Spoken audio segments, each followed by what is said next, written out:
Shalom Bapak Ibu Saudara sekalian yang dikasihi Tuhan. Hari ini kita akan merenungkan satu kebenaran firman Tuhan yang berjudul 1% setiap hari. Dalam Efesus 4 ayat 23 sampai 24. Demikian firman Tuhan. Supaya kamu dibaharui di dalam roh dan pikiranmu dan mengenakan manusia baru yang telah diciptakan menurut kehendak Allah di dalam kebenaran dan kekudusan yang sesungguhnya. Nah, Bapak Ibu Saudara sekalian, pernah gak sih kita berangkat dari Jakarta menuju Malang dengan mengendarai sebuah motor yang sudah berusia 10 tahun? Coba kita bayangkan saat ini, kalau nantinya kita akan pergi ke Malang dengan motor seperti itu. Motornya sudah tidak pernah dirawat dengan baik, rem kaki dan rem tangannya sudah mulai tidak berfungsi, olinya sudah hampir habis, kemudian kedua bannya sudah hampir meledak karena makin menipis. Nah, namun di perjalanan kita harus melintasi daerah pegunungan dengan jurang kiri dan kanan. Apakah Anda akan merasa tenang dan menikmati perjalanan tersebut? Nah, bagaimana jika ini bukan tentang perjalanan itu saja? Bagaimana jika ini adalah tentang iman kita? Iman kita yang tidak pernah kita rawat, yang tidak pernah kita perbaharui. Apakah kita juga akan merasa baik-baik saja? Kenyataannya, manusia selalu berubah. Entah itu menjadi lebih baik atau menjadi lebih buruk. Di posisi mana kita sekarang?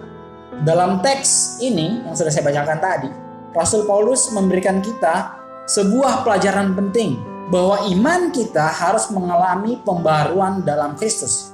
Kata dibaharui dalam bahasa Yunani itu adalah ananeustai atau menjadi baru, memiliki dua makna. Pertama, pembaharuan orang percaya di dalam Kristus berlangsung secara terus-menerus atau selama kita hidup.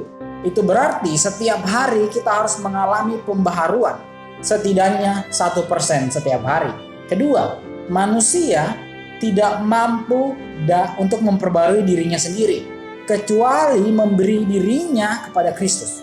Pembaharuan roh dan pikiran berarti bahwa roh yang menguasai jiwa, pikiran dan hati kita bukan lagi roh kedagingan melainkan Roh Kudus. Nah, pertanyaan yang perlu kita renungkan hari ini, sudahkah kita mengizinkan Roh Kudus menguasai hidup kita setiap hari? Dari kebenaran singkat ini kita perlu menyadari bahwa Tuhan mau setiap harinya kita menjadi pribadi yang lebih baik dari hari kemarin. Bukan lebih baik dari orang lain, tapi jadi versi lebih baik dari hari kemarin. Itulah yang Tuhan ingin untuk kita lakukan sebagai orang percaya. Lebih baik satu langkah setiap hari daripada tidak sama sekali. Apa yang perlu kita lakukan kembali dalam hidup kita?